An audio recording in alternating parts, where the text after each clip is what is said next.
নমস্কার। গল্প যখন ভাবাই চ্যানেলে সকল শ্রোতা বন্ধুকে আবারও স্বাগত। আজকে আমি পড়ে শোনাব নরেন্দ্রনাথ মিত্রের ছোট গল্প প্রস্তুত। গল্প পাঠে আমি ইন্দু। গল্পটা ভালো লাগলে লাইক, শেয়ার, সাবস্ক্রাইব করে পাশে থাকার অনুরোধ রাখলাম। তাহলে শুরু করি আজকের গল্প প্রস্তুত। বুড়ো বাপকে নিয়ে বউয়ের সঙ্গে সুখচাঁদের প্রায় রোজই ঝগড়া হয়।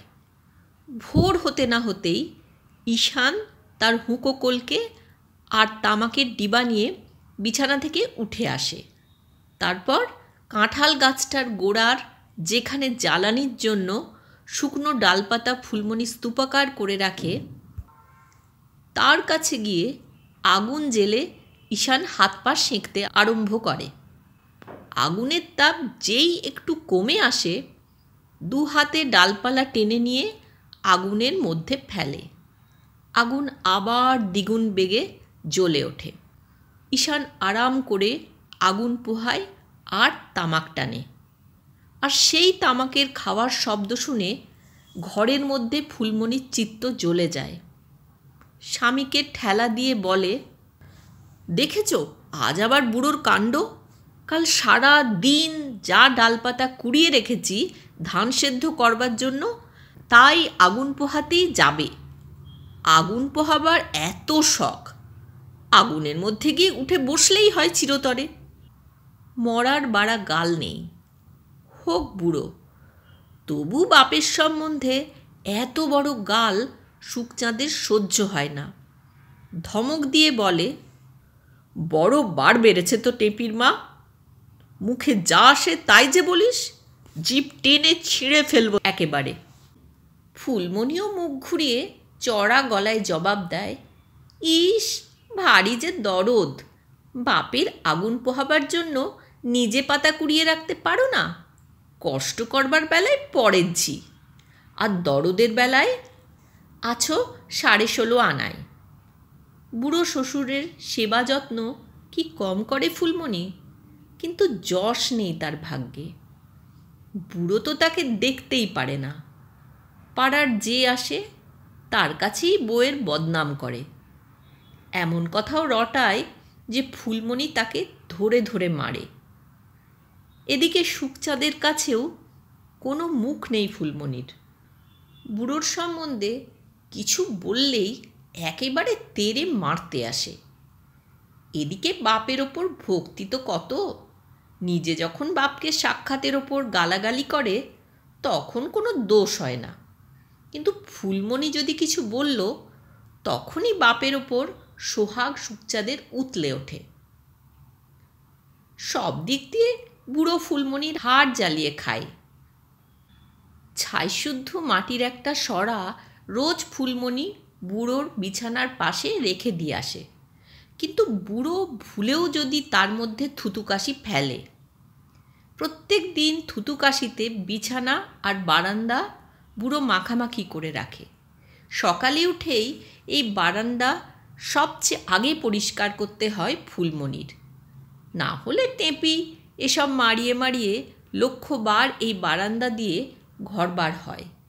ফুলমণির গা ঘিন ঘিন করতে থাকে। স্বামীর উপর অভিমান করে মুখ ফিরিয়ে ফুলমণি শুয়ে থাকলে চলে না। বাধা না দিলে ধান সিদ্ধ করবার জন্য একটা পাতাও আর ঈশান বাকি রাখবে না। ফুলমণি তাড়াতাড়ি উঠে কাঁঠাল তলায় আসে, আর তাকে দেখা মাত্র ঈশানও উঠে পড়ে। যেতে যেতে বলে, আমার বাড়ির ওপর বসে আমি আগুন পোয়াবো, তাতে তোর কি? মুখে বলে বটে, কিন্তু আগুন আর ঈশান পোহায় না। উঠে কুলতলায় যেখানে রোদ এসে গেছে সেখানে গিয়ে বসে। অথচ ফুলমণি কিন্তু কিছুই আজ বলেনি। ফুলমণি মনে মনে হাসে। তাকে ঈশান দারুণ ভয় করে। একদিন কিছুতেই বুড়ো উঠবে না আগুনের কাছ থেকে। ফুলমণি তখন জোর করে বুড়োর হাত ধরে টেনে তুলে তাকে টানতে টানতে নিয়ে কুলতলায় বসিয়ে দিয়ে বলেছিল, এখানে বসে রোদ পোহাও। বুড়ো গালাগালির আর বাকি রাখেনি। পাড়ার সব লোককে বলেছে, সুখচাঁদের বউ আমাকে মেরেছে। কিন্তু সেদিন থেকে বুড়ো গালাগালিই শুধু করে, ফুলমণির কথার আর অবাধ্য হয় না। গালি পাড়তে পাড়তে ঈশান কুলগাছের গোড়ায় গিয়ে বসে। জায়গাটা ভালো, সবচেয়ে আগে রোদ আসে এখানে। সুখচাঁদ নতুন মাটি তুলে উঁচু করে কাঁচা বেদি বেঁধেছে। খালের ধারে বাড়ি। বর্ষায় বাড়ির মাটি ধসে ধসে খালের মধ্যে পড়ে। বর্ষার পর খাল যখন শুকোয় তখন খাল থেকে সেই মাটি আবার কেটে কেটে তুলতে হয় বাড়ির ওপর। কিন্তু এ আর কতটুকু মাটি তুলেছে সুখচাঁদ? এতটুকু মাটি ঈশান এক বেলায় তুলে ফেলত।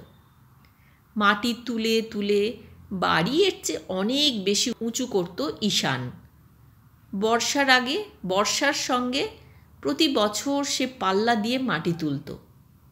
খালে যত মাটি পড়বে তার চেয়ে দ্বিগুণ তিনগুণ মাটি সে বাড়িতে তুলবে, এই ছিল তার পণ। হাত মুখ ধুয়ে সুখচাঁদ রায়বাড়িতে কামলা খাটতে বেরোচ্ছে।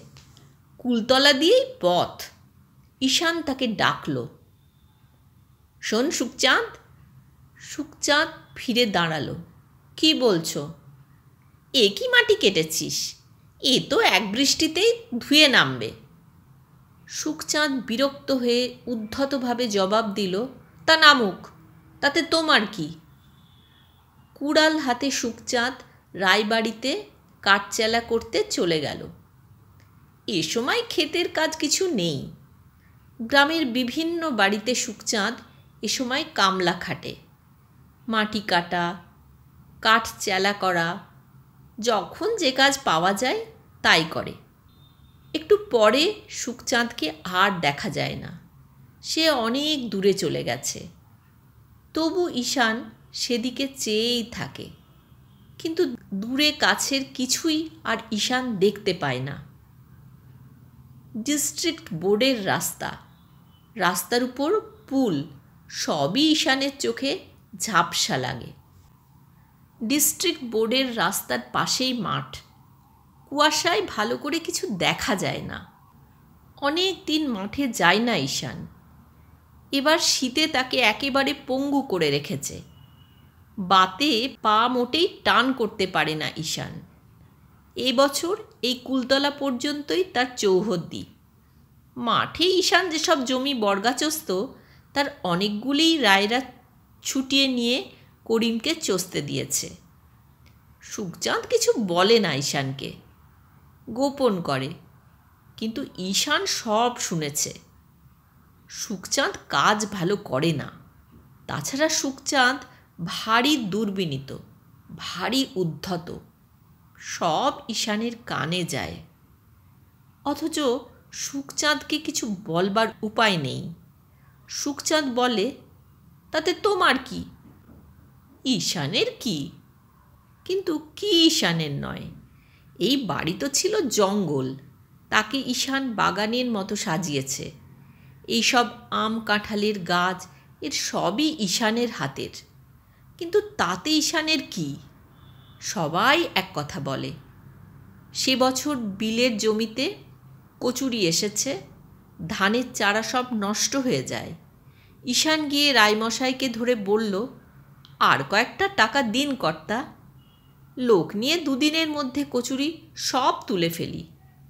রায়মশাই বললেন, না, আমি আর এক পয়সাও ব্যয় করতে পারবো না। ঈশান বলল, সব নষ্ট হয়ে যাবে যে। রায়মশাই বললেন, যাই যাবে, তাতে তোর কি? আজ সুখচাঁদও বলছে, তাতে তোমার কি? সুখচাঁদ বোধহয় ভেবেছে ঈশান আর বাঁচবে না। কিন্তু ঈশান বাঁচবে, আরও বাঁচবে। ঈশানের বাবা বেঁচে ছিলেন 87 বছর, আর ঈশানের কেবল 71। সুখচাঁদের মেয়ে টেপি এলো সাজিতে করে মুড়ি খেতে খেতে। ঈশান ডাকল, আয় টেপি, এখানে আয়, আমার কম্বলের মধ্যে আয়। টেপি কাছে এলো না, দূর থেকে বলল, তুমি আমার মুড়ি খেয়ে ফেলবে।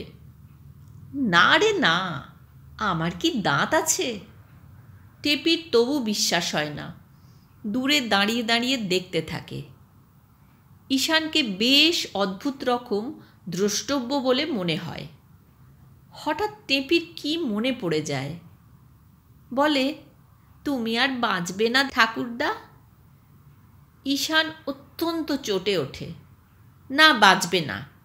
তুই বাঁচবি না, তোর মা বাঁচবে না। কে বলেছে? তোর মা বলেছে বুঝি? আমি মরলেই যে সে বাঁচে।